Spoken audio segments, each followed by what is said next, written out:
નમસ્કાર, જય સિયારામ, જય માતાજી. સત્યમ સેવા યુવક મંડળ અને ગાયત્રી પરિવાર ચેરિટેબલ ટ્રસ્ટના સંયુક્ત ઉપક્રમે ગાયત્રી મંદિરના પટાંગણની અંદર આજ રોજ જે મહાકુંભ કે જે શાહી સ્નાન કરવા માટે જે ભાઈઓ બહેનો માતાઓ નાના ભૂલકાઓ જે શાહી સ્નાન કરવા માટે પ્રયાગરાજ ગયેલા આવા લોકોનું આજે ગાયત્રી મંદિર અને સત્યમ સેવા યુવક મંડળ દ્વારા 450 થી પણ વધુ લોકોનું આજે સન્માન કરવામાં આવ્યું. સાથે સાથે ભોજનની વ્યવસ્થા કરવામાં આવી. જુનાગઢના સાધુ સંતોએ પણ આ ખાસ ઉપસ્થિત રહી અને જે લોકોએ હાજરી આપી છે એ લોકોનું સન્માન કરવામાં આવેલું, મોમેન્ટ આપવામાં આવ્યું. ખરેખર જુનાગઢ આપણું ધન્ય થઈ ગયું, કારણ કે આટલા બધા લોકો શાહી સ્નાન કરી આવ્યા અને આ પણ 144 વર્ષ પછી જે આ ભેગું થયું છે એ ખરેખર ખૂબ સરસ છે. અને જે આ જે સ્નાન કરી આવ્યા છે એ ગિરનારી મહારાજ ભગવાન દત્તાત્રેય એને ખૂબ સુખી રાખે અને એનો પરિવાર પણ સુખી રહે અને જુનાગઢ ઉપર પણ સરસ વર્ષા વરસે અને જુનાગઢ પણ આપણું ખૂબ સુખી સમય થાય એવી પરમ કુમાર પરમાત્માને હું પ્રાર્થના કરું છું. જય માતાજી, જય સિયારામ. સાથે સાથે ગાયત્રી પરિવાર ચેરિટેબલ ટ્રસ્ટના મેનેજિંગ ટ્રસ્ટી શ્રી નાગભાઈ વાળા અને સત્યમ સેવા યુવક મંડળ દ્વારા સંયુક્ત ઉપક્રમે આ કાર્યક્રમ રાખવામાં આવેલો હતો.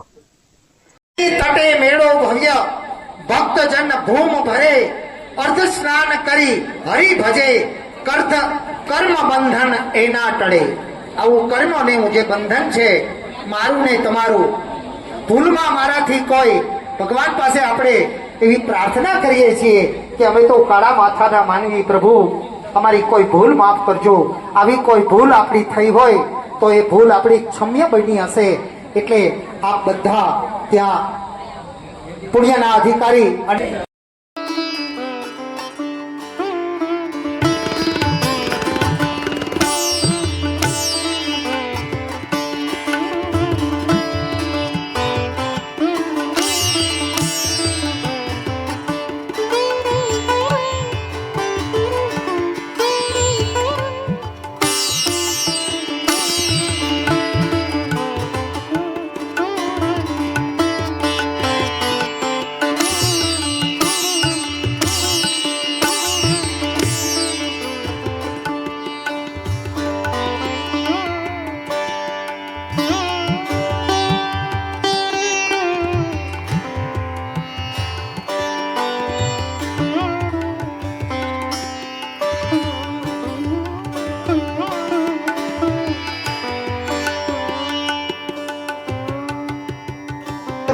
ભગવાન એમ કહે છે કે ભગવાને આ એના માટે દીધી છે. આવા ચિત્રો જો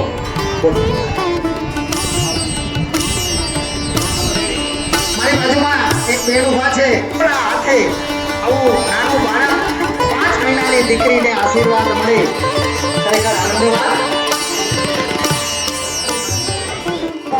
રાજનભાઈ અર્જનભાઈ ટિંબા, મનીષાબેન એન બારડ, મનીષાબેન બારડ,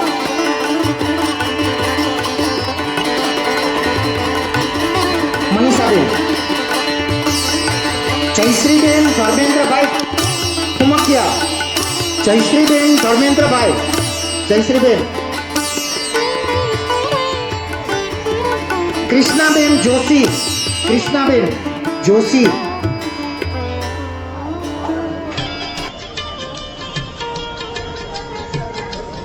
શુભમભાઈ સોલંકી, શુભમભાઈ સોલંકી,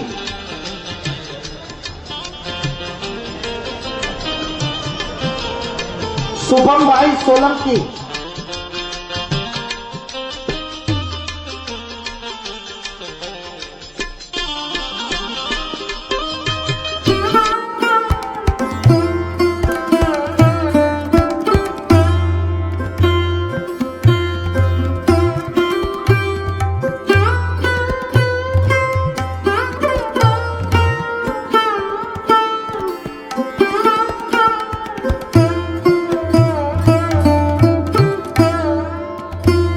નમસ્કાર દર્શક મિત્રો, સંત પ્રેમી ચેનલમાં તમારું સ્વાગત છે.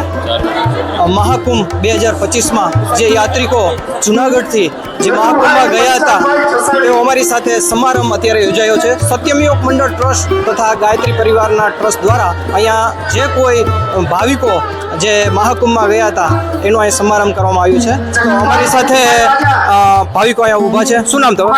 મારું નામ ભડલિયા નિતેશ છે. અમે સહપરિવાર કુંભના મેળામાં ગયા હતા. મારી દીકરી છે ખુશાલી, જે 4 વર્ષની, જે મારો દીકરો છે પૃથ્વીરાજ, એ પણ 5 વર્ષનો છે. અમારા મિત્ર છે. અમે બધા જ કુંભ મેળામાં ગયા હતા અને અમને ખૂબ જ મજા આવી. અને જે આપણે તમે જોઈ શકો છો કે ગાયત્રી શક્તિપીઠ તેમજ સત્યમ સેવા યુગ મંડળ દ્વારા જે જુનાગઢ જિલ્લાના દરેક લોકોનું આજે રોજ સન્માન કરવામાં આવ્યું છે. ખૂબ જ સરાહનીય બાબત છે. કારણ કે આવા આપણા હિન્દુ સાંસ્કૃતિક કાર્યક્રમને જોડેલા આ બધા કાર્યક્રમો છે. હિન્દુના લોકોને જાગૃત કરવા માટેની આ વાત છે અને લોકોને હિન્દુત્વ છે એ જળવાઈ રહીએ એ માટેનું આ સુંદર મજાનું આયોજન છે. તે બદલ હું ગાયત્રી પરિવાર અને જે સત્યમ સેવા યુવક મંડળ છે ટ્રસ્ટ, તેનો ખૂબ ખૂબ આભાર માનું છું. અમે આજે પ્રમાણપત્ર લીધું એ તમને ખ્યાલ જ વર્ષો સુધી સચવાશે અને એને તમે જ્યારે પણ 1 વર્ષ 2 વર્ષ 3 મહિના એને જ્યારે જોશો ત્યારે તમને આનંદની અનુભૂતિ થશે. તો તમને કેવું લાગે? ખરેખર ખૂબ જ આનંદની બાબત છે. કારણ કે આ વસ્તુ છે ને આપણી હિન્દુ સંસ્કૃતિ સાથે સંકળાયેલી છે અને આપણે જ્યારે આ કાર્યમાં જોડાઈએ છીએ, અમારો કોઈ પ્લાન જ નહોતો જવાનો, પણ અમારા જીજાજી અમને કીધું કે તમે જવું જોઈએ. અને અમારી પાસે કહેવાય કે અમે તો ગવર્મેન્ટ જોબ કરીએ છીએ એટલે અમારે કેવું થાય કે ભાઈ રજાનો પણ પ્રશ્ન હોય અને બધી કહેવાય ને ભગવાનની કૃપા કહેવાય, મા ગંગાની કૃપા કહેવાય, જેનાથી અમને આ એક ચાન્સ મળ્યો અને અમે ચાન્સને પકડી લીધો અને રજાનો પૂર્ણ ઉપયોગ કર્યો. અને અમે કહેવાય ને કે કોઈ પણ દિવસ નોન સ્ટોપ ગાડી ચલાવીને એક માત્ર ને માત્ર ડૂબકી લગાડવા ગયા હતા. એમને અમે શાહી સ્નાનમાં ગયા એના માટે અમને સન્માનિત કર્યા કે જે અમે આવતા 5-10 વર્ષ પછી અમને આ એક સંભાળવું રહેશે કે જેઓ એમને સન્માનિત કર્યા કે અમે 144 વર્ષ પછી જે મહાકુંભમાં અમે સ્નાન કર્યું આ એને એક મોટું સંભાળવું છે. હું રસીલાબેન એમ જોશી જુનાગઢમાં રહું છું અને ગાયત્રી મિશન સાથે જોડાયેલી છું. અને અમે અહીંથી પ્રયાગરાજ જવા માટે 2 મહિના પહેલાં રિઝર્વેશન કરાવેલું હતું અને અમને રિઝર્વેશન મળી ગયું હતું.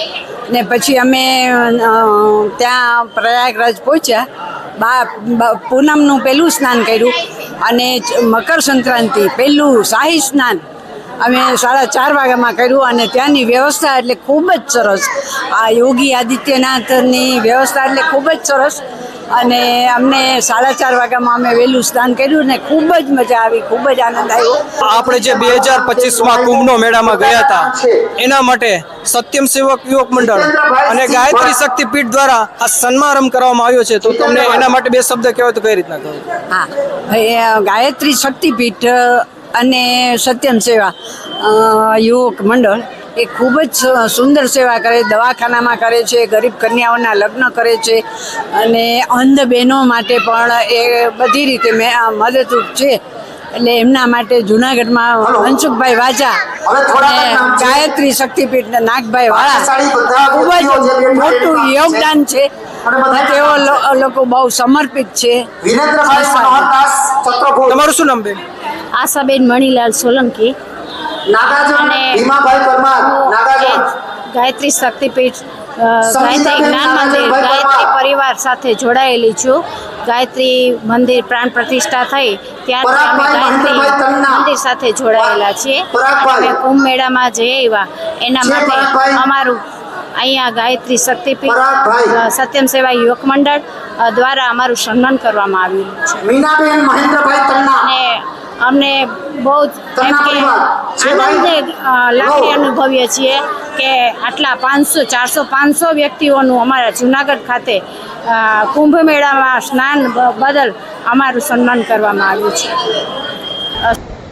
જય ગિરનારી મિત્રો, આનંદ થયો સત્યમ સેવા યુવક મંડળે અને મંત્રસ્થ મહાનુભાવો જે આ સન્માનનો કાર્યક્રમ રાખ્યો. આ કાર્યક્રમ શું કામ રાખવામાં આવ્યો એ વિશે મારે 2 શબ્દો એટલા માટે બોલવા છે કે આપણે બધા સનાતનીઓ છીએ.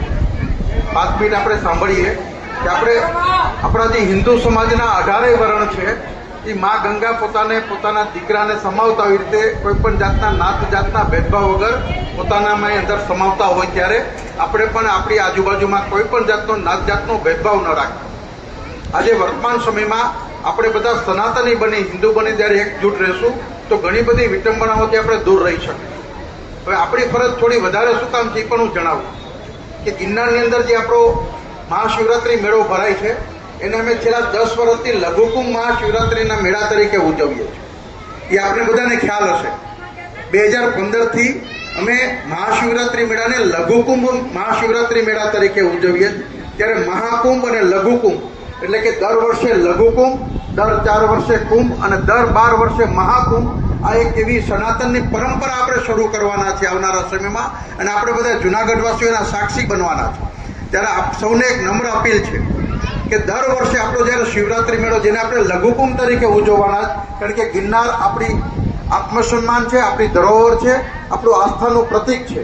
જેમ મા ગંગા આપણું આસ્થાનું પ્રતીક છે, એમ ગિરનાર પણ વૈશ્વિક રીતે આસ્થાનું પ્રતીક હોય. ત્યારે આપણા જુનાગઢીઓની એક ફરજ છે કે શિવરાત્રિ મેળામાં પણ આપણે લઘુકુંભ મહાશિવરાત્રિ મેળા તરીકે આ મેળાને ઉજવીએ. આપણી ફેસબુક ઉપર, આપણા સોશિયલ મીડિયામાં આપણા સગા સંબંધીઓને એક જ વાત કરીએ કે દર વર્ષે અમારે અહીંયા મહાશિવરાત્રિ મેળો લઘુકુંભના રૂપે ઉજવાય છે. અને મને વિશ્વાસ છે ગિરનારી મહારાજ ઉપર, જુનાગઢ ઉપર, સાધુ સંતો ઉપર કે આવનારા 2-5 વર્ષની અંદર લઘુકુંભ મહાશિવરાત્રિ મેળા તરીકે સરકાર પણ આને ઉજવશે. 2019માં વિજયભાઈની સરકારે લઘુકુંભ તરીકે આ મેળાને ઉજવેલો, ત્યાર પછી બંધ છે. તો આવનારા સમયમાં આપણે બધાને એક મુહિમ ચલાવીએ કે આપણે લઘુકુંભ તરીકે આ મેળાને ઉજવીએ, અને વખતો વખત આપણે કુંભ, મહાકુંભ અને લઘુકુંભ, કુંભ અને મહાકુંભ, આ જે સનાતન પરંપરાઓ છે, હિન્દુ સમાજના 18 વર્ણને જે એક રાખવાની પરંપરા છે, જ્ઞાતિ જાતિના ભેદભાવ ભૂલી એક થાળીએ જમવાની જે પરંપરા છે, એને આપણે સૌ ઉજાગર કરીએ. સાથે સાથે હું એક યાદ કરી હતી વખતની 29 જાન્યુઆરીએ યોગીભાઈ 29 જાન્યુઆરીનો જે બનાવ બન્યો, એ વખતે હું કુંભમાં હતો, મહાકુંભમાં હતો, પ્રયાગરાજમાં હતો, મા ગંગાના ઘાટે હતો. ખૂબ દુઃખદ ઘટના હતી, પણ છતાં જે આસ્થાથી 40 કરોડથી વધારે લોકો ભારતના અને વિશ્વભરના જ્યારે પ્રયાગરાજના ઘાટ ઉપર, મા ગંગાના ઘાટ ઉપર એકત્રિત થયા 45 દિવસમાં, આ અભૂતપૂર્વ ઘટના હતી. સરકારે પણ અભૂતપૂર્વ વ્યવસ્થાઓ પૂરી પાડી હતી. આપણે બધાના તાજના સાક્ષી બન્યા છે. ત્યારે આ સર્વે આપણે જ્યારે સ્નેહ મિલન યોજવાનું છે લઘુકુંભ અને મહાકુંભનું, એ સર્વોને શુભકામના, આયોજકોને શુભકામના, સાથે જય ગિરનારી મિત્રો. ખૂબ ખૂબ ધન્યવાદ.